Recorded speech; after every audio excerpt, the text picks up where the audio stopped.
Assalamualaikum warahmatullahi wabarakatuh. Alhamdulillah alladzi bi ni'matihi tatimmus shalihat.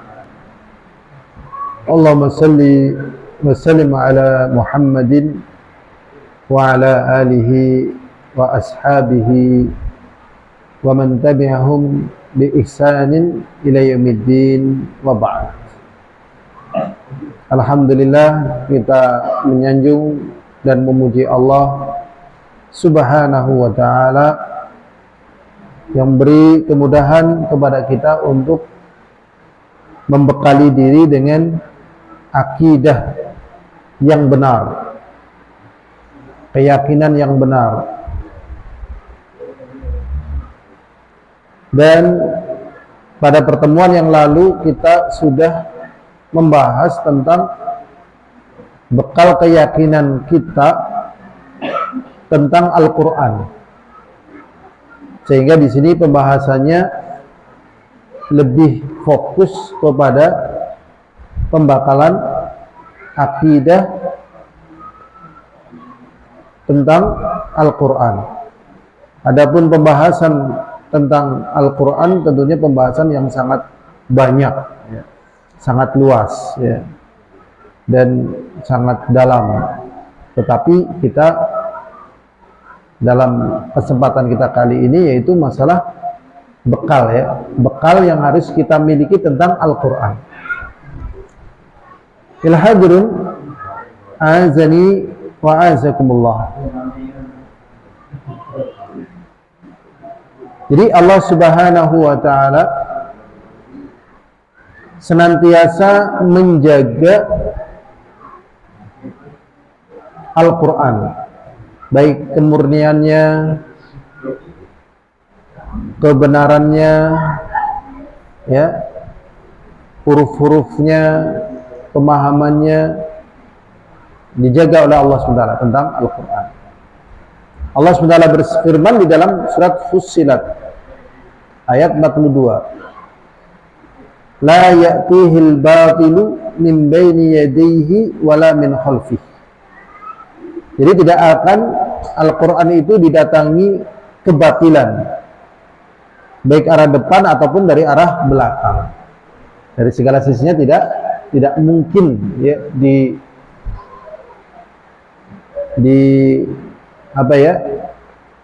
diplagiat, ya, atau disamarkan ataupun yang lainnya, tidak mungkin, ya, pasti ketahuan. Jadi yang berusaha untuk mengaburkan Al-Quran itu, Injil dicetak dengan bentuk Al-Quran, gitu, baik modelnya dan sebagainya, ya, atau sebagian ayat kadang dibuang, gitu, ada dari beberapa cetakan. Tapi ini masih ketahuan. Tanzilun min hakimin hamid.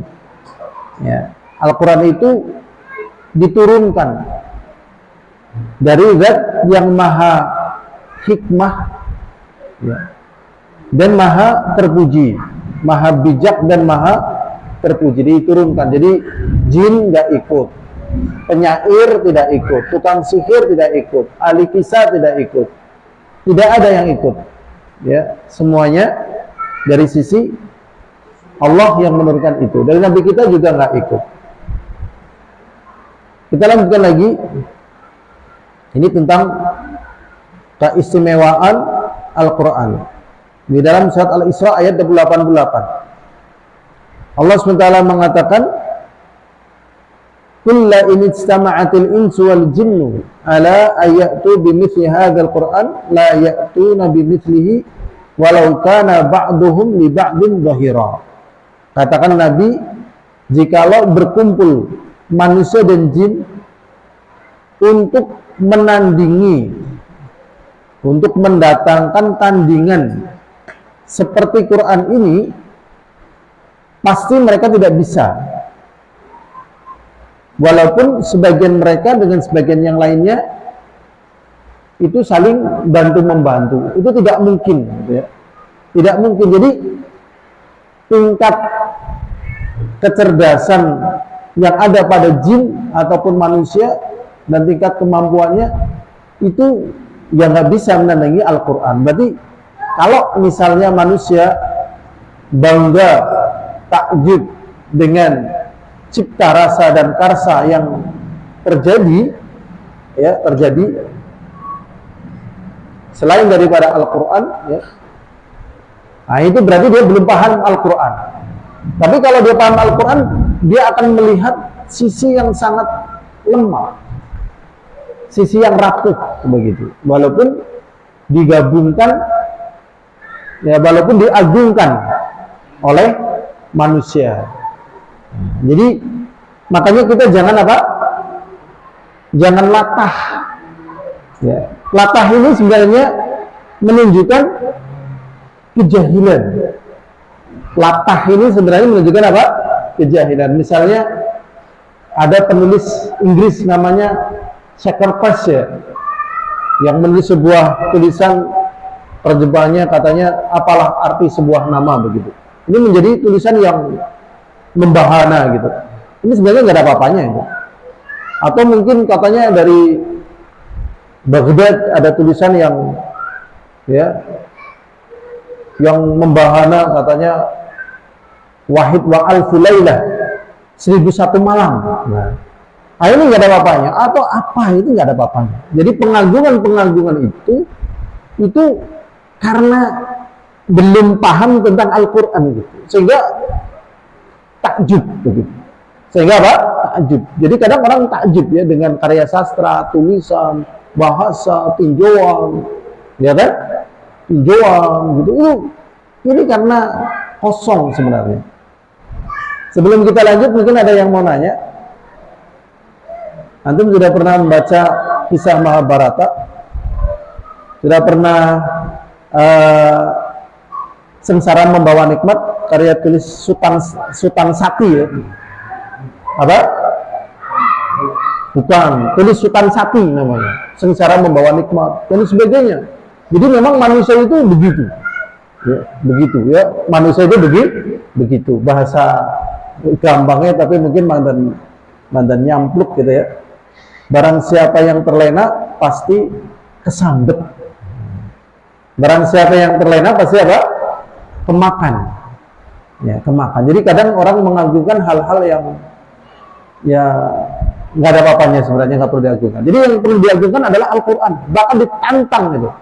Ditantang gitu. Karena mesti lawannya mesti Al-Quran gitu. Pasti lawannya Al-Quran. Maka Allah perintahkan kepada dia, tantang, ayo begitu. Mau jin, mau manusia, kumpul jadi satu, datangkan yang sembilan Al-Quran. Tidak bisa. Kita lanjut lagi aja. Ya. Lanjut ya. Nanti kalau ada pertanyaan, bertanya aja. Ya.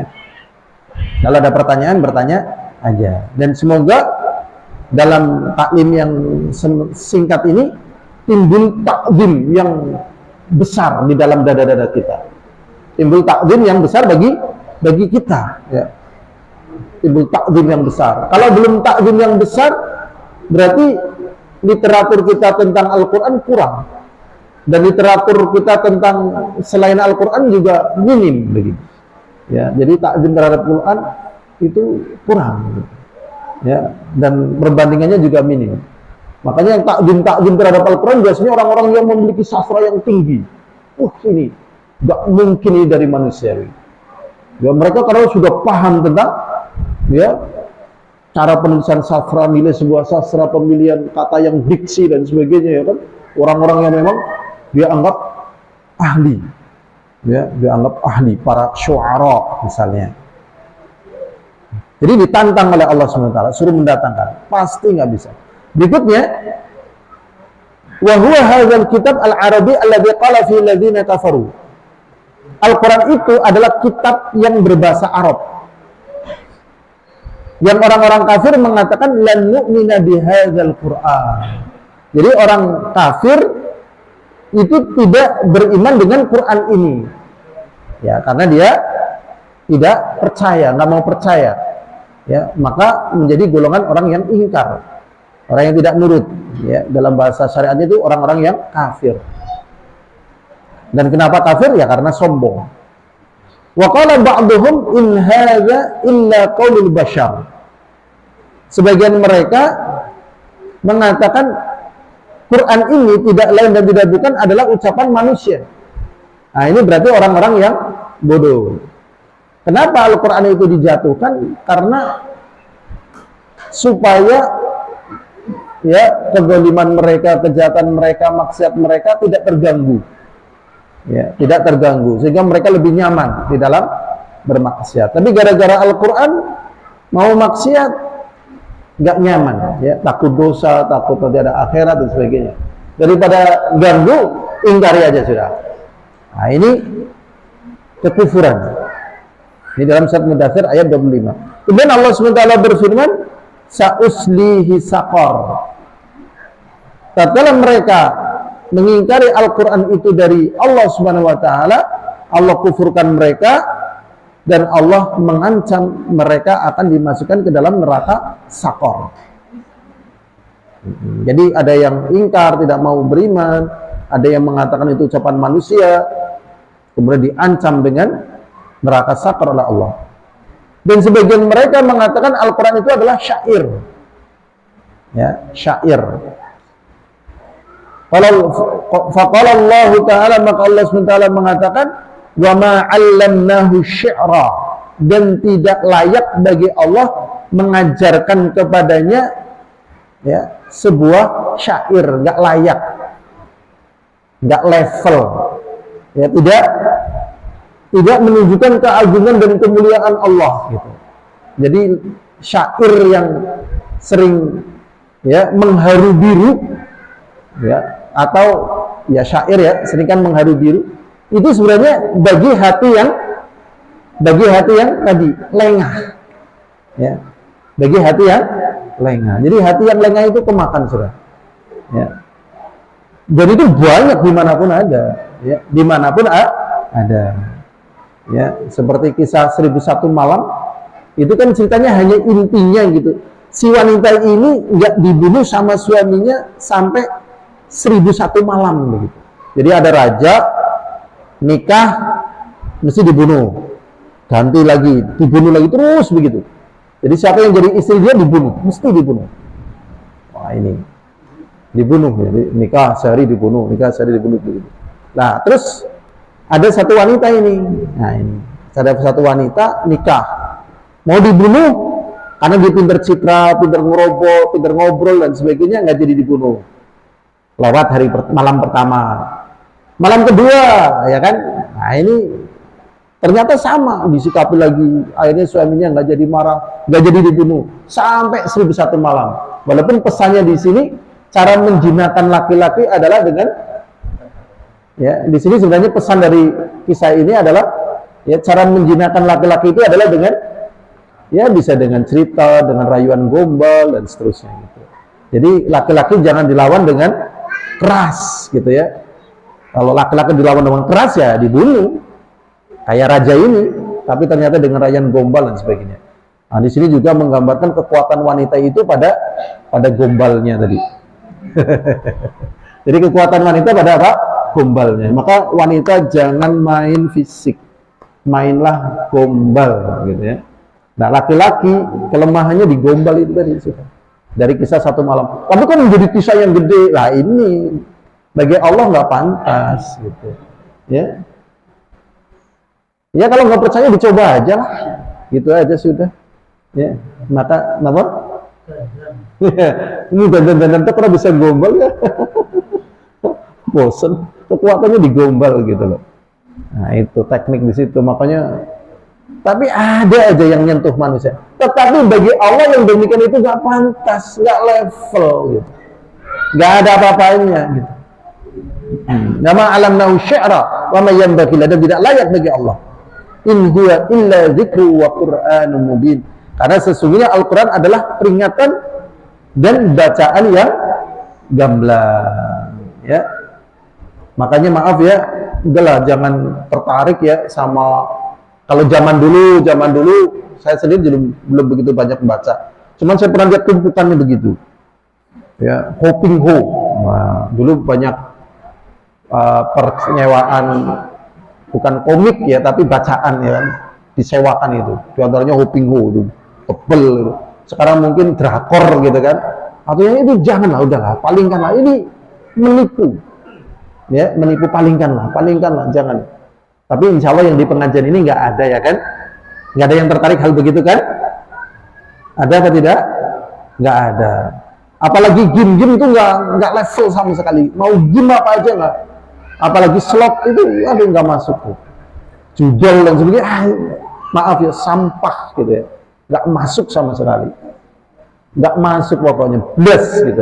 Loh, tapi kalau ke saya baca Quran kok kayaknya nggak greget gimana ya? Itu tadi mungkin hati kita sakit, banyak setannya ya kan, atau otak kita memang masih cetek gitu ya, pengetahuan kita cetek juga, tidak takjub sebagaimana orang-orang yang takjub terhadap Al-Quran. Kita lanjutkan lagi. Walamma nafallahu anhu annahu syi'r, dan tatkala Allah SWT menghilangkan bahwasanya Al-Quran itu syi'r, wa athbatahu Qur'anan, dan kemudian Allah tetapkan bahwasanya yang Allah turunkan adalah Qur'anan, secara bahasa artinya bacaan. Lam yabqa syubhatun, maka tidak ada yang tersisa dari kerancuan lagi lubin bagi mereka yang punya akal sehat, fi annal Qur'an, bahwasanya Al-Quran Quran itu adalah hadzal kitabul arabi, yaitu kitab yang memang Allah turunkan dengan bahasa Arab. Ya memang Allah turunkan dengan kehendak Allah, dan Allah turunkan ke orang Arab ya pakai bahasa Arab. Kalau pakai bahasa lain ya di umat lain bahasa Suryani, bahasa apalagi ya, Ibrani ya kan. Nah, ini diturunkan kepada keturunan Ismail, Arab pakai bahasa Arab. Sudah. Jadi Allah turunkan dengan bahasa Arab. Ya. Alladzi huwa kalimatun, yang di dalamnya adalah kalimat-kalimat, kata-kata, wa hurufun, huruf-huruf. Sehingga kita tidak boleh mengingkari satu huruf pun di dalam Al-Qur'an. Sehingga tatkala menghukumi dalam nahwu itu para ulama tidak mau menghukumi huruf zaidah. Ya, tapi dihukumi dengan huruf silah wa taukid. Makanya kalau mau jadi nuhat itu ahli nahwu, sebenarnya backgroundnya harus akidah yang benar dulu. Kalau backgroundnya nggak benar akidahnya, ya nanti menghukumi ya nahwu tadi dengan istilah yang membahayakan keimanan. Karena di dalam Al-Quran itu sudah baku, baik hurufnya, ayatnya, kalimatnya, nggak bertambah, nggak berkurang, karena sudah bersempurna. Sehingga tatkala memberikan pengistilahan harus dalam keadaan adab yang tinggi, ya, dengan ketinggian yang Allah berikan kepada Al-Quran.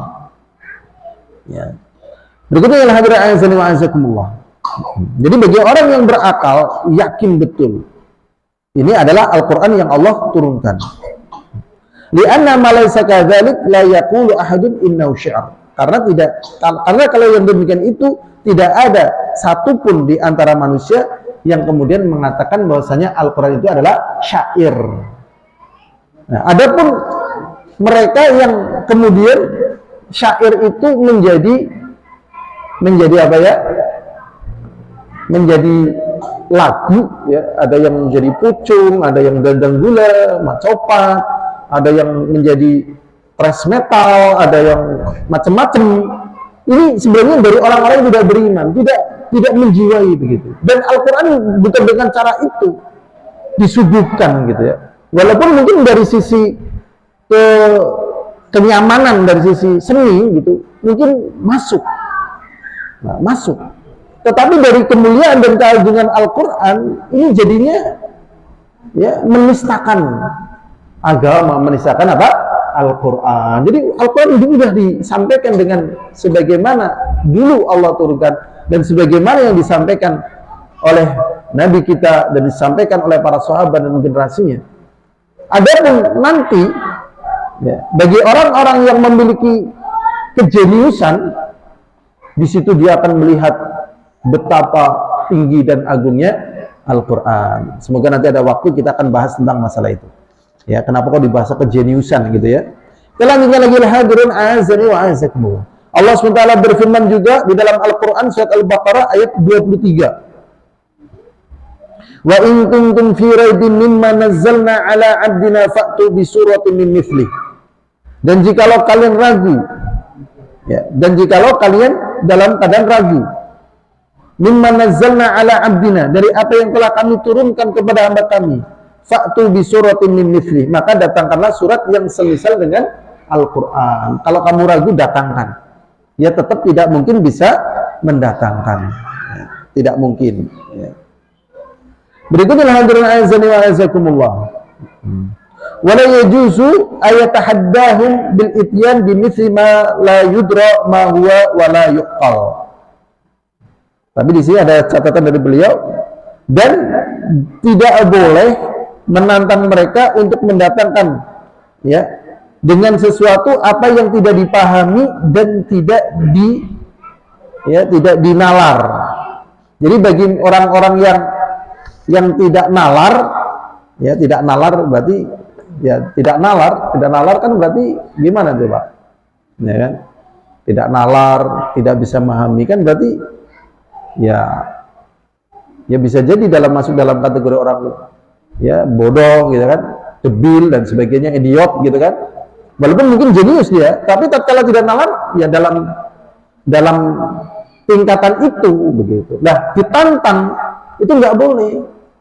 Jadi tantangan-tantangan ini kan bagi mereka-mereka yang tahu ilmu-ilmu syair, tahu ilmu-ilmu balaghah, tahu berbagai macam ketinggian-ketinggian dari sisi bahasa, sastra dan sebagainya. Tapi bagi orang-orang yang nggak tahu, ditantang, coba kamu datangkan yang seperti Al-Quran. Wah, dia mungkin merasa bisa. Dan ini nggak ada nilainya sama sekali, sampah gitu ya. Ya seperti ucapan yang pernah kita dulu katakan kan, godong jati kasab, ya kan? Sebagian orang menganggap itu mirip, tapi ini sampah. Ada yang pakai bahasa Arab, ada yang macam-macam. Dia juga mereka memunculkan yang kayak syair dibacakan Al-Quran di Indonesia juga sama, dimanapun. Tapi kalau orang yang tahu Al-Quran, apa yang mereka ucapkan ini adalah sampah. Ya, sampah, nggak ada nilainya gitu, bukan emas. Jadi yang tidak tahu emas jangan ditantang, coba datangkan emas pada saya. Ya dia akan mencari kayu, mungkin mencari kotoran kambing dan sebagainya. Jangan ditantang. Jadi yang ditantang di sini adalah mereka-mereka yang memiliki pengetahuan ya tentang hal tersebut. Pasti akan menganggap ya, wah nggak mungkin. Dan mereka mengakui tidak mungkin karena memang datangnya bukan dari manusia, tetapi dari Allah SWT. Dan Allah SWT berfirman, wa idza tutla 'alaihim ayatuna bayyinatin qala alladziina la yarjuna liqa'ana. Dan apabila dibacakan kepada mereka ayat-ayat kami yang gamblang, qala alladziina la yarjuna liqa'ana, akan berkomentar orang-orang yang tidak berharap pertemuan dengan kami. Ya, jadi orang-orang yang tidak beriman. Jadi orang beriman itu rindu surga, rindu ketemu Allah, nggak betah hidup di dunia. Sedangkan orang-orang yang tidak pengen ketemu Allah, ya memang betah di dunia dan nggak mau ketemu Allah, surganya di dunia. Ya, orang-orang yang demikian ini, ya, mereka mengatakan, "I'ti bi Qur'anin ghairi hadza." Ya, kalau kamu memang ingin mendatangkan Al-Quran sebagai petunjuk dari Allah SWT, jangan Quran yang seperti ini. Au badilhu, atau gantilah. Makanya orang-orang yang melecehkan Al-Quran, menginjak Al-Quran, membakar Al-Quran, ya ini gambaran orang-orang yang memang tidak ada iman di dalam hatinya. Kemudian Allah mengatakan, "Qul ma yakunu li an ubaddilahu." Kata Nabi, saya tidak mungkin mengganti Al-Quran min tilqa'i nafsi, dari diri saya sendiri. Jadi memang Al-Quran itu datangnya dari Allah. Kalau memang datangnya dari Nabi Muhammad SAW dengan tantangan yang besar, dengan ancaman yang besar, dengan tekanan yang besar, yang kuat, mungkin masih bisa direvisi, ya kan? Undang-undang bisa direvisi apa tidak? Bisa. Ada perpu diganti, direvisi lagi, diganti lagi, diperbaiki lagi, dibuang gitu kan, begitu. Wah, nggak cocok misalnya. Nah, Al-Quran nggak bisa, nggak mungkin ya, karena datanya dari Allah SWT. Berikutnya, fa athbata anna al-Qur'an huwal ayatul lati tutla alaihim. Maka ditetapkan di sini ya, bahwasanya Al-Qur'an yang Allah turunkan adalah ayat-ayat yang dibacakan kepada mereka. Allah SWT berfirman di dalam surat Al-Ankabut, bal huwa ayatun bayyinat. Bahkan Al-Qur'an itu adalah ayat yang gamblang, yang jelas, ya, yang tidak ada keraguan. Bahasa Jawanya sering orang bilang apa? Ceto welo-welo gitu ya. Di sini ada istilah ceto welo-welo. Ya. Ceto welo-welo dalam bidang masalah nanti ada surga, kalau hidupnya nggak sesuai dengan aturan Al-Qur'an akan binasa. Kalau sesuai dengan aturan Al-Qur'an walaupun mengalami titik terendah, ya, titik yang nggak masuk akal, tapi sesuai dengan Al-Qur'an nanti akan datang pertolongan. Itu bagi orang-orang yang beriman, perkara yang demikian itu adalah apa? Gamblang, cepo welo-welo gitu, ya kan? Tapi bagi orang-orang yang tidak beriman ini nggak bisa diterima. Contohnya, ya, tatkala Hajar ya, ibunya Ismail lagi hamil waktu itu, ya, ditaruh di tempat yang nggak ada orang satupun, tidak ada air, tidak ada apapun, dan itu kan tidak nalar bagi manusia. Ya, seorang suami yang cinta terhadap istrinya tatkala mau lahiran tidak mungkin meninggalkannya, bahkan rajin apa? Kontrol. Yang baru aja sudah, udah strip 2, ya kan? Ya apa tidak? Rajin kontrol, rajin, ya kan? Udah strip 2, nih, positif hamil. Terus ini enggak, coba bayangkan. Sampai akhirnya melahirkan, tatkala melahirkan justru pergi. Nah, yang dibutuhkan oleh Hajar dalam masalah ini, perginya dia ini karena selera dia atau karena perintah Allah? Ternyata dijawab karena perintah Allah. Setelah yakin itu karena perintah Allah, pasti Allah tidak akan menyia-nyiakan begitu. Pasti gitu. Nah, ini kekuatan yang tidak mungkin diberangus. Ini kekuatan ini adalah kekuatan yang tidak mungkin diberangus oleh orang-orang kafir. Makanya kalau orang beriman ingin menang menghadapi orang kafir, justru pada keimanannya loh, yang dianggap sederhana. Jadi kalau kaum muslimin ingin melepaskan cengkramannya dari Amerika, dari Eropa, dan sebagainya, sebenarnya pada keimanannya itu. Ya, karena ini nggak mungkin diberangus. Nah, setelah ditinggalkan, ya, kemudian Hajar nyari air, ya kan, Sofa Marwah. Kemudian Ismail yang masih bayi itu, mungkin baru 1 jam, 2 jam, itu sudah mampu, ya, menghentak-hentakkan kakinya dengan kecil, ternyata mengeluarkan air yang sampai hari ini PDAM aja belum mampu menandingi. Ya apa tidak? Sudah mampu menandingi PDAM? Jauh ya. Air di ini mana? Langan ujung gimana? Udah bisa nandingi? Sering macet. Iya ya. Harganya juga belum bisa nandingi, ya kan? Bensin juga bisa nandingi air Zam-Zam. Harganya loh. Belum kan? Gitu. Udah berapa ribu tahun, coba bayangkan. Nah, ini bagi orang-orang yang beriman adalah perkara yang gamblang, nyata. Fi suduril ladzina utul ilma, di dada-dada orang yang berilmu. Wa ma yajhadu bi ayatina illa zalimun, dan tidaklah orang menentangi ayat-ayat kami kecuali orang-orang yang zalim. Zalim itu artinya apa? Meletakkan sesuatu bukan pada tempatnya. Syirik zalim atau tidak zalim? Zalim, karena meletakkan ibadah bukan pada tempatnya. Bid'ah zalim atau tidak zalim? Zalim, karena meletakkan bukan pada tempatnya. Maksud zalim atau tidak zalim? Zalim. Berarti mereka harusnya menerima, senang dengan Al-Quran, tetapi tidak percaya, dan ini zalim. Ya, makanya perhatian kita terhadap Al-Quran kalau dicek sebenarnya terlalu minim atau kuat, minim sekali kekuatan kita dan sebagainya. Kita lebih apa ya, lebih tertarik, ya kan, sama berita kontemporer daripada apa yang ada di dalam Al-Quran. Kita lebih sering ikuti berita atau lebih sering buka-buka Quran? Update status gitu ya, scroll gitu kan. Nah, ini nggak pas sebenarnya ya. Kita lanjutkan ya. Jadi udah zalimun. Jadi kalau ada yang menentang Quran, ini orang zalim tuh. Ya. Kemarin ada yang ditembak mati ya pas lagi live TikTok, namanya siapa ya? Siapa? Yang orang Kanada ya. Namanya siapa? Lupa. Nah, itu. Kendel-kendel orang luar negeri ya, karena dia bakar Al-Quran.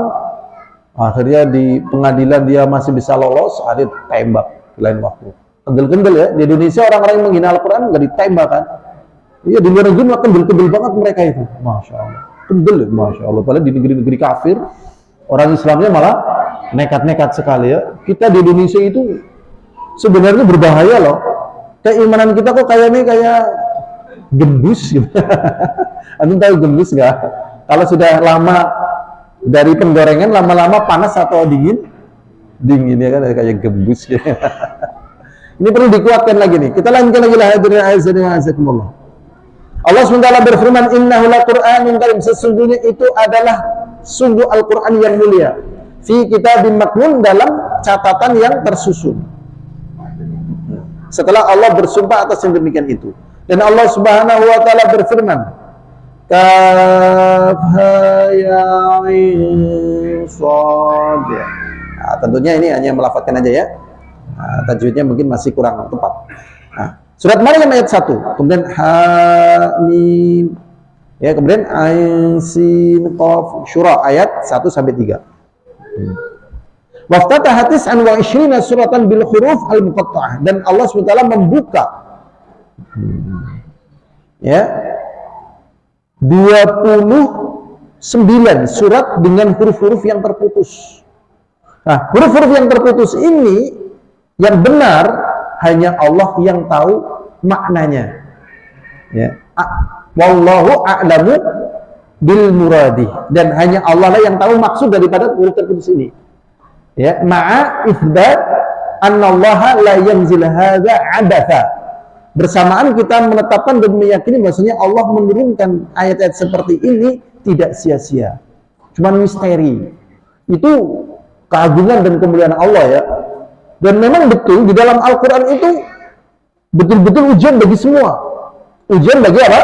Semua. Jadi Al-Quran bagi para pendewa akal nih. Yo, disebutkan ayat-ayat yang berpikir, afala yatadzakkarun dan seterusnya, afala yatafakkarun. Akhirnya akal. Tapi ada hal-hal yang memang tidak bisa diterima dengan akal kecuali dengan keimanan. Maka para pendewa akal di sini jatuh di situ. Ada juga yang sukanya mistis. Maka ada hal-hal yang tidak masuk akal, dia senang. Pada satu akal dia tidak senang. Padahal ini semuanya harus diimani. Semuanya harus diimani. Maka Al-Quran ini adalah bentuk keimanan. Kalau tidak mengimani, dia bisa beriman pada sebagian, ternyata gagal beriman pada bagian yang lain. Ya. Ini tentang Al-Quran. Dan Nabi Muhammad SAW mengatakan, man qara al-Qur'ana fa'a'radahu, dan barang siapa yang membaca Al-Quran kemudian dia mengi'rabnya, mungkin memahaminya ya. Kalau i'rab di sini kan misalnya kedudukan, nahunya ya kan, dia bisa juga baik maknanya, kedudukannya, memahaminya, hukum-hukum yang terkandungnya. Falahu bikulli harfin minhu asyru hasanat, maka bagi dia setiap huruf itu ada 10 kebaikan. Wa man qara'ahu, dan barang siapa yang membacanya, walahana fi, dan dia ya lahan ya fihi, padanya ya tidak sesuai dengan i'rabnya, tajwidnya yang dimaukan, dia tidak sempurna. Falau bikulli harfin hasanah, maka bagi dia setiap hurufnya adalah kebaikan. Hadis ini sahih. Tetapi kata di sini dikomentari didhaifkan oleh Albani. Ya, hadis ini didhaifkan oleh apa? Albani dalam silsilah ahadits dhaifah. Coba bayangkan. Ini kan buku pegangan kita ya kan. Albani adalah ulama yang kita ikuti. Ternyata kita kan diajari untuk tidak apa? Taklid. Coba bayangkan. Tatkala dhaif dikatakan dhaif. Jadi Ibnu Taimiyah tatkala keliru juga dikatakan keliru. Ini Masya Allah, karena memang kita dibimbing untuk mengikuti ya Al-Quran, mengikuti Al-Hadis, mengikuti kebenaran, walaupun tetap dalam keadaan takzim kepada orang tersebut, ya, kepada orang tersebut. Adapun seperti ini ya biasa. Namanya manusia, ada yang namanya keliru atau tergelincir. Kemudian Nabi Muhammad SAW mengatakan Iqra'ul Qur'ana, bacalah oleh kalian Al-Quran qabla ayatnya qaumun, sebelum datang satu kaum yukimuna hurufa yang mereka menegakkan huruf-hurufnya. Ya mungkin maksudnya di sini hukum-hukumnya ya. Iqamatus sahmi, sebagaimana mereka menegakkan busur-busur panah. La yujawisu tarakiyahum, yang tidak sampai melewati kerongkongan mereka. Yata'ajjaluna, mereka tergesa-gesa, akhirahu, ya, pada akhirnya, wala yata'ajjaluna, dan mereka tidak hati-hati. Jadi akan datang satu kaum, mereka itu nggak banyak mengambil faidah terhadap Al-Quran. Jadi memang bagi para penghafal Al-Quran, menghafal Quran bagus, tetapi kedalaman tentang kefahaman mereka yang baca Al-Quran ini juga penting. Makanya paham Quran, hafal Quran ini sebuah program yang sangat lama ya, sangat berat. Karena ilmu ini ilmu yang sangat luas, ilmu yang sangat apa? Luas. Ya, dan memang tidak semua orang bisa hafal Quran. Tidak semua. Jadi kita juga jangan maksa-maksa harus hafal Quran 30 juz, nanti kalau nggak hafal gimana ya, enggaklah, sesuai dengan kemampuan. Ya kalau hafal nanti tingkatkan kefahamannya. Ya, kefahamannya. Dan yang udah hafal menjaga. Ya. Nah, ini. Berikutnya, waqala Abu Bakar wa Umar, berkata Abu Bakar dan Umar, semoga Allah meridai keduanya, i'rabul Quran, ya, membaca Al-Quran atau ma'irab Al-Quran, ahabbu ilaina, lebih aku cintai, ya, lebih kami cintai min hifdzi ba'di hurufi, daripada menghafal dari sebagian huruf-hurufnya. Ya, mungkin maksudnya sebagian ayat-ayatnya. Jadi memahami gitu. Tadabbur terhadap Al-Quran. Jadi memang kita butuh apa? Tadabbur. Kalau kita tadabbur terhadap Al-Quran, betul-betul yakin memang Al-Quran itu bukan apa? Bukan dari ucapan Nabi Muhammad atau dari penyair atau dari manusia. Coba kita bayangkan Nabi Muhammad SAW belajar tentang hukum misalnya waris dari mana, ya kan? Padahal literatur waris dari mana? Tapi di Al-Quran itu disebutkan tentang masalah waris, tentang masalah iddah, tentang hukum masalah ya perjanjian damai dengan musuh, tentang hukum perang, tentang berbagai macam hukum-hukum yang ini ya sebatas yang saya ketahui pada literatur Eropa atau Barat nggak ada. Ya kan? Kalau memang literatur itu ada, ya, literatur itu ada, justru mereka yang memunculkan hukum-hukum itu. Ternyata enggak, yang memunculkan Nabi Muhammad SAW di satu tempat yang tandus, yang hitam, yang ketinggalan, kemudian memunculkan hukum-hukum. Ya, ada hukum waris, hukum ya sebagaimana yang banyak diketahui ya. Ada hukum waris, hukum iddah, hukum talak, hukum cerai dan sebagainya. Dan ini betul-betul ya, betul-betul apa? Membuat terperanjat para pakar-pakar hukum yang ada di internasional. Cuman kadang kita ini, maaf ya, pengetahuan kita tentang masalah ini minim, sehingga kita merasa ya hukum-hukum misalnya dari Prancis begitu, atau dari Cina misalnya, hukum-hukum, ya, atau mungkin di negeri kita dari Belanda. Padahal sebatas yang saya ketahui, hukum-hukum yang muncul dari Prancis itu ternyata mengadopsi dari Al-Quran. Coba bayangkan. Ya kan orang menata hukum positif itu kan juga butuh perbandingan, ternyata dari Al-Quran perbandingan begini. Ya Allah, ya Rabbi, astagfirullahaladzim. Makanya di sini kalau kita mengetahui seperti ini, sebenarnya kita berada pada posisi apa? Kita sebenarnya loh, pada posisi apa? Bukan karena pada posisi krisis ya, krisis dan kritis sebenarnya kita, krisis kita. Kalau memang kita bukan pada posisi krisis yang sudah kritis, pasti kita akan banyak fokus terhadap ilmu-ilmu yang orang itu merasa bertalazuz. Ya. Orang itu merasa apa? Lezat, enak. Ya. Coba kita ingin bertanya, kenapa, ini yang gampang aja ya, yang sering buat contoh. Kenapa kok ada orang yang kuat mancing coba? Mancingnya kuat banget. Kenapa coba? Nikmat. Ada yang dolanan darah kuat banget. Kenapa? Nikmat. Ada yang main game-gamean kuat banget ngontek-ngontek gitu kan. Sampai, Mas tahu rumahnya ini? Gua tahu. Gua tahu. Kenapa coba? Nikmat. Lah, berarti kita kritis nih. Krisis belum merasakan nikmatnya. Kalau kita merasakan nikmatnya pasti ngejar terus loh. Karena apa yang terjadi di kalangan para ulama kita itu kayak nggak masuk akal, coba bayangkan.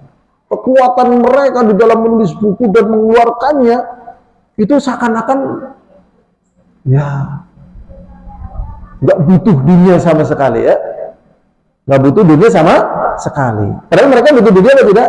Ya butuh manusiawi, tapi mereka merasakan kelegatan yang luar biasa. Ya, merasakan kelegatan yang luar biasa karena di sana ada ilmu, ada manfaat. Kita lanjutkan hadirin azani wa azakumullah. Kita lanjutkan. Dan berkata Ali, semoga Allah meridainya, man kafara biharfin faqad kafara bihi kulli. Dan barang siapa yang ingkar satu huruf saja dari Al-Quran, maka dia telah kufur terhadap seluruh Al-Quran. Kenapa? Karena Al-Quran itu satu dengan yang lainnya saling menguatkan. Gak bisa ambil sebagian, tinggalkan, gak bisa. Kuat sekali di sini.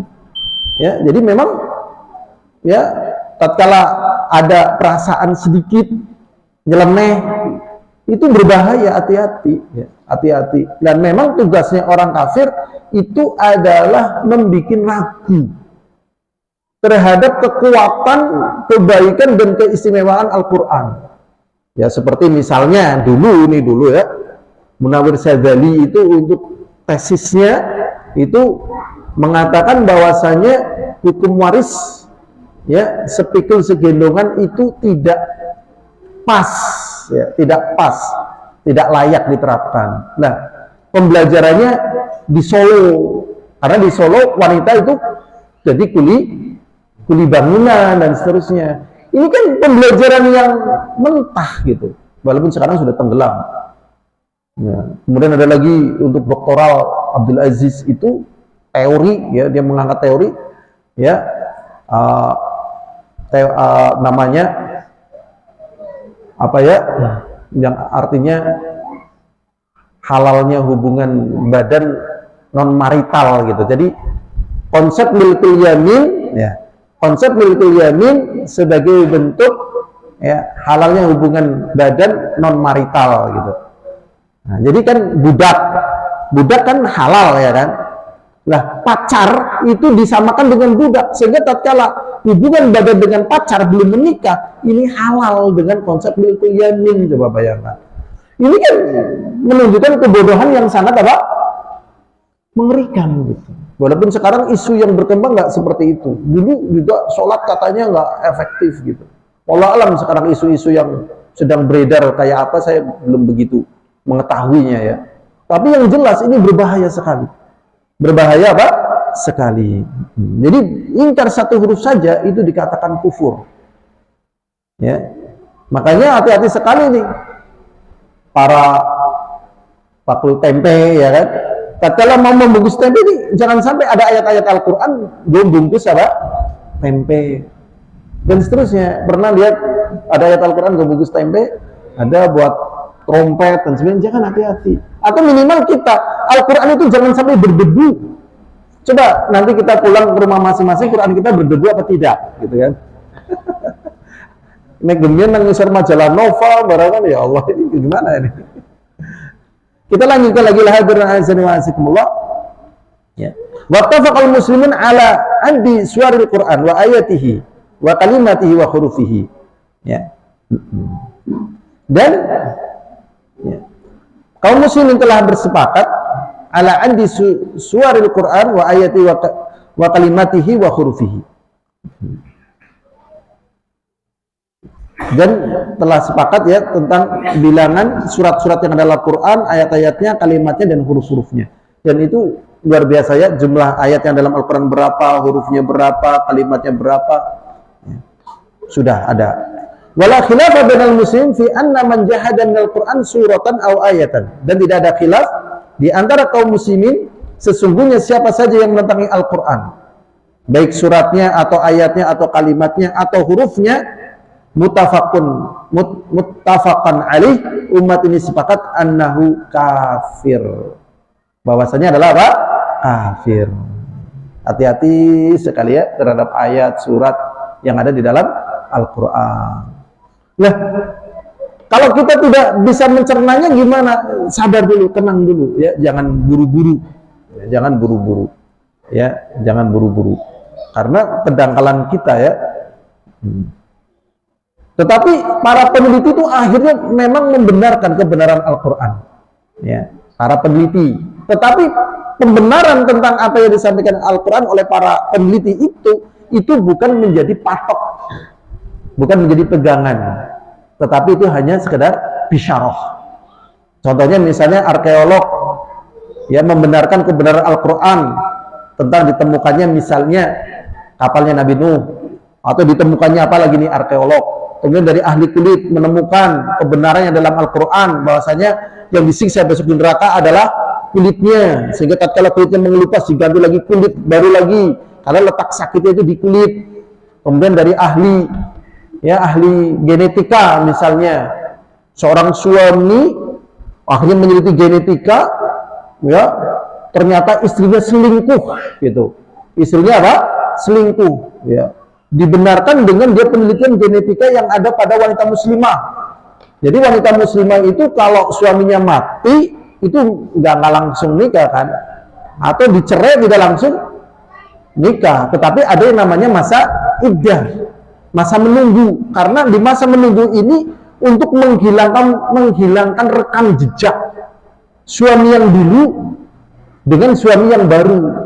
Nah ternyata ini tidak ada pada orang kafir dan tidak menjaga, maka tatkala diteliti genetikanya si anaknya ini kok dekar tangga nih kayak kepriwe ya. Wah, kayak anak rekam jejak tangga nih gitu, wah, tahuan. Ini ngeri sekali. Jadi memang pokoknya kalau secara akal itu nggak masuk sekelep-gelepungnya dari apa yang ada di dalam Al-Quran. Makanya tatkala kita belum bisa bertalayul dengan Al-Quran, talayul itu bernikmat-nikmat, berledat-ledat, berkagum-kagum dengan Al-Quran, tadi kemungkinan kita banyak syahwatnya, otak kita masih cetek dan seterusnya. Tetapi mereka yang sudah bisa bertalayul berarti nyambung itu. Ya, makanya tatkala Masya Allah ya, tatkala mereka membaca ayat-ayat tentang itu, ada yang tersungkur langsung pingsan, menangis, ya Allah, ya sampai bantalnya basah, ya dikira ngompol. Suami kamu ngompol? Enggak. Loh kamu siapa gitu jemur? Ternyata ya sebenarnya rahasia ya. Ternyata dia nangis, coba. Nangis. Cuman kalau nangis bersuara kan ya ngapain juga kan, nggak ada hajah. Hajahnya bilang Allah tutupi pakai bantal. Karena saking banyaknya air mata dikira ngompol. Adakah itu terjadi pada diri kita masing-masing? Sudah pernah? Itu loh. Getaran yang ada dalam hati kita kan belum ya kan? Belum. Ya, jadi ngeri loh sebenarnya loh. Jadi perusakan ini sebenarnya perusakan ya, perusakan sistem. Ya, perusakan apa? Sistem yang ada pada organ tubuh manusia. Di antaranya apa? Musik. Musik itu merusak sistem itu sebenarnya itu. Sebenarnya dulu Ibu Taimiyah itu sudah bahasa cewek kayak habis ngerentes gitu ya. Musik itu sudah di masyarakat, di kantor, di negara gitu. Karena kalau sudah kemasukan musik ya Qur'annya itu keluar. Jadi nggak bisa orang senang musik, Qur'annya masuk, nggak bisa. Musiknya masuk, Qur'annya keluar. Qur'annya mau masuk, musiknya harus keluar. Karena ini beda suasana gitu. Beda suasana gitu. Dampaknya beda gitu. Makanya tetap Al-Quran itu nggak bisa. Zaman dulu itu kan ada yang namanya dulu ya kantata takwa ya kan. Masih ingat nanti kantata takwa? Setiawan Judi sama Iwan Fals ya kan. Sekarang lebih banyak lagi varian dan sebagainya. Tapi bukan itu targetnya. Bukan hanya sentuhan-sentuhan kosong gitu. Tapi sentuhan-sentuhan yang memang menjadi kekuatan yang besar gitu. Nah, kekuatan yang besar itu tatkala dibangun di atas takwa itu mendatangkan manfaat, bukan mendatangkan ngayawara. Antum tahu ngayawara? Lebih bahasa Indonesia ngayawara atau orang ngayawara? Ngayawara. Jepang ngayawara. Yahudi ngayawara. Dan program ngayawara ini ternyata menjadi candu. Ya, bagi kehidupan manusia yang mereka bertengger yang katanya menjadi pemimpin, padahal obatnya ada di dalam Al-Quran. Makanya yang jadi permasalahan berarti kita sebenarnya berada pada posisi krisis atau dalam keadaan powerful kita ini. Saya sendiri krisis kok. Krisis sebenarnya kita krisis. Dan kekuatan kita itu sebenarnya akan bermanfaat bagi kita, bagi tetangga kita, bahkan bagi orang kafir. Gitu. Jadi memang demikianlah. Kita lanjut lagi ya. Maka di sini barang siapa yang gitu, ini menjadi kafir. Annahu kafir. Wa fi hadza hujjatun qati'ah 'ala annahu huruf. Dan ini merupakan hujjah juga bahwasanya Al-Qur'an adalah huruf. Sebenarnya di sini masih ada penjelasan tentang sifat-sifat Al-Qur'an. Ada 8 ya, ada 8, tetapi karena waktunya sudah habis kita ambil satu saja. Yang terakhir yang 8. Ya, ada 8 yang di poin 1, 2, 3, 4, 5, 8 nih dari pensyarah ya. Pensyarahnya ini Muhammad bin Shalih Al-Utsaimin nih. Tapi matanya kan punya siapa itu? Ibnu Qudamah. Nah, ini yang ke-8 aja. Al-Qur'an itu adalah mukjizat. Ya apa tidak? Ya, sekarang saya ingin bertanya kepada antum. Nabi Musa membelah lautan, ya kan? Nabi Isa menghidupkan orang mati, ya kan? Dan yang lainnya, Nabi Nuh kapal, ya kan? Sebenarnya lebih besar mana, mukjizat Al-Quran atau mukjizat membelah lautan, menghidupkan orang mati, atau kapal yang menyelamatkan semuanya, atau mukjizat apa yang terbesar coba? Dari mana coba dalilnya? Coba ya, misalnya ya. Jadi misalnya di sini ada orang datang ke petanahan atau ke puring, tiba-tiba datang ya, saya adalah seorang nabi misalnya. Bukti mukjizat saya adalah, coba kalian lihat semuanya, kumpulkan manusia sekabupaten Kebumen misalnya, akan saya pukul ya laut ini dengan ya pohon singkong, maka akan terbelah menjadi 2. Ternyata dibuatin kayak gunung kayak gitu. Orang kira-kira percaya apa enggak? Kalau kamu nggak percaya, sekarang saya akan buktikan lagi. Ini akan saya jadikan uang ratusan ribu yang jumlahnya sebanyak air yang ada di laut Puring itu. Uang 100 ribu. Ternyata diteliti asli semua. Nah, ini sebagai bukti. Percaya apa tidak percaya? Justru semua orang malah percaya lah. Yang lebih rendah daripada itu pada percaya. Ponari dipercaya, ya kan? Nanti masih ingat Ponari? Di Kalimantan dulu ada orang yang katanya mimpi, bukan mimpi, nemu burung Garuda, ya kan? Wah, akhirnya orang berobat, diobati dengan tai burung itu kan, yang tapa di situ. Dulu ada di Purbowangi, ada namanya Nur Hasanah, nemukan 2 batu. Masih ingat nggak antum nih? Wah, udah apalagi kayak gitu-gitu, ini Tuhan ini, bukan Nabi lagi, Tuhan ini, ya kan? Ini Al-Quran bener. Oh Allah, orang mandel itu orang metu, laut orang terbelah. Berpancen memang Al-Quran itu mukjizat. Laut terbelah, ada yang lautan, lautnya terbelah jadi wush. Wah, ini mukjizat. Nyatanya enggak kok. Ayo. Mana yang terbesar daripada mukjizat coba? Al-Quran apa itu tadi? Ya. Al-Quran. Dari sisi mana coba?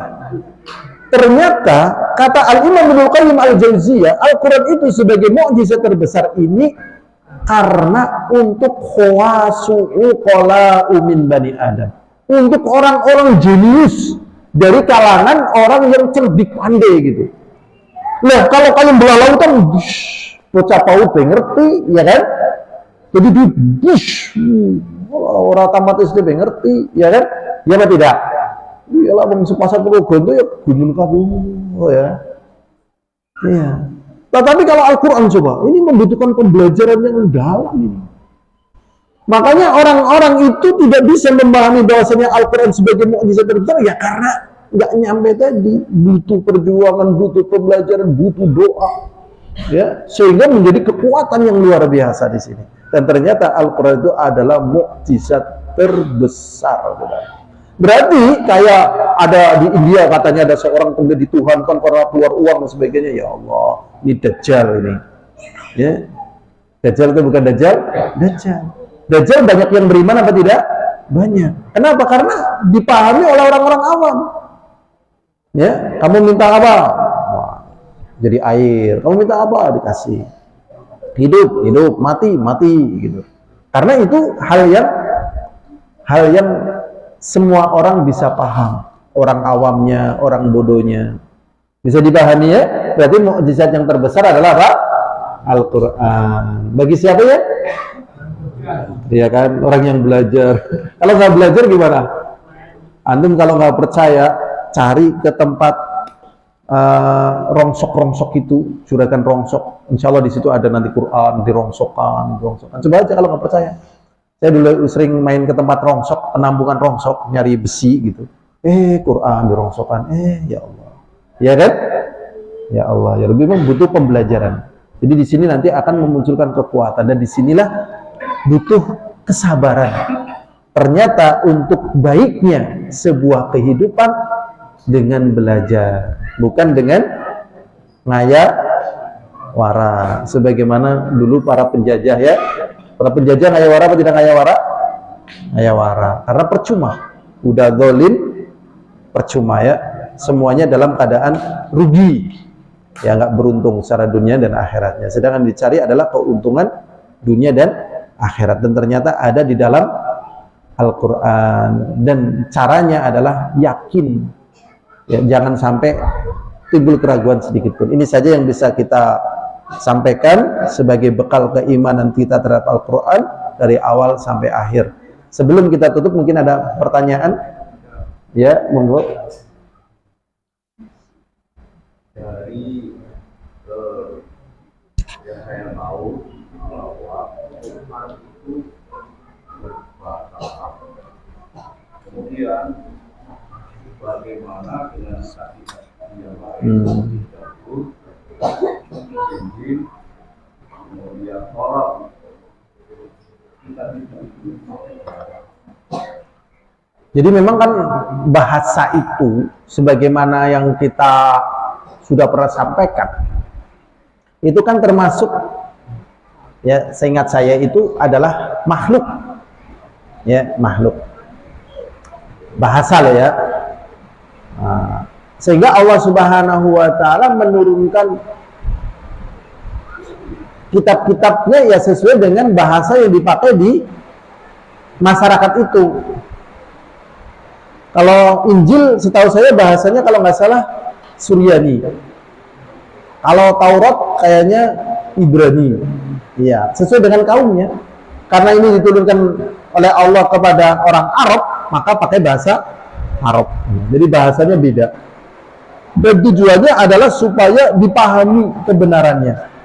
Makanya orang Arab itu paling paham bahwasanya apa yang ada di dalam Al-Quran itu bukan sihir, juga bukan mantra, ya, dan juga bukan syair, ya, karena kandungannya, manfaatnya sangat dalam.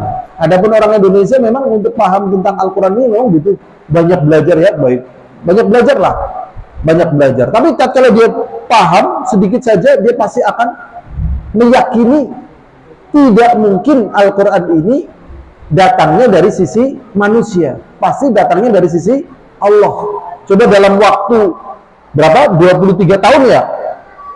Ya kan 23 tahun ya kan? Nabi Muhammad kan diangkat menjadi Nabi dan Rasul umur berapa? 40. Meninggal pada umur berapa? 63. Dalam tempo 23 tahun coba hukum-hukum yang sangat kuat, yang sangat sempurna. Ya tentang keesaan Allah, tentang macam-macam itu dalam waktu yang sangat singkat. Kemudian tidak ada kontradiksi yang ada di dalam Al-Quran. Dan ini tidak ada pada yang lainnya. Jadi yang lainnya menjumpai adanya apa? Kontradisi. Dalam Al-Quran tidak ada kontradisi. Ya, tidak ada apa? Kontradisi. Ya, sebagian aktivis gereja itu mendemo Injil karena di dalam sebagian Injil itu dibolehkan zina begitu. Ngeri kan? Dibolehkan zina, kemudian kejadian perzinaan ini, mabuk ini, menzinai ini, itu ada di Injil, bayangkan. Ngeri sekali coba, sehingga mereka demo tentang masalah ini. Dalam Al-Quran nggak terus sinambungan coba. Dan di situ dibongkar semua rahasia-rahasia yang tertutup. Rahasia-rahasia yang tertutup tentang kebencian orang kafir terhadap orang beriman itu sudah disebutkan. Adapun mereka tatkala menampakkan kebencian yang biasa, Allah sebutkan wa ma tukhfi sudur akbar, dan apa yang mereka sembunyikan di dada-dada mereka itu lebih besar gitu. Sehingga kalau memang orang beriman ingin memberikan kebaikan buat diri kita dan bagi yang lainnya, percaya terhadap Al-Qur'an. Ya, kepada Al-Qur'an, dan ini ya tadi dengan bahasa Arab karena diturunkan kepada orang Arab. Mungkin yang lainnya nggak ada, ya kita cukupkan. Ini saja yang bisa kita pelajari sebagai bekal keyakinan kita tentang Al-Quran, dan semoga Allah menjadikan kita termasuk orang-orang yang lebih perhatian terhadap Al-Quran, ya, lebih perhatian terhadap Al-Quran. Memang butuh waktu, dan taklim-taklim kita sebenarnya juga menguatkan itu semuanya. Ada fikih dan sebagainya, itu semuanya, walaupun ada ilmu-ilmu khusus yang dikategorikan dengan ilmu Quran. Walhamdulillahirabbil alamin. Assalamualaikum warahmatullahi wabarakatuh.